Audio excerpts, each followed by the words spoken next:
Murakaza neza kuri The Only TV. Uyu munsi tukaba tugiye kubereka akamashini gatoya twakoze ku buryo nyine ku muntu waba ushaka akamashini gatoya na akamashini gato katagoye korohereye, ku buryo nyine ushaka akamashini gato bitagusabye imashini nini ariko akamashini wakwifashisha.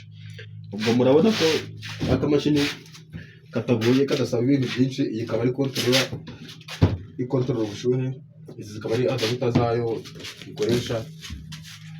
Ubwo aha iki cyumba akaba ari icyumba cya installation, aha akaba ari icyumba cy'amagi. Nafungura nkabereka.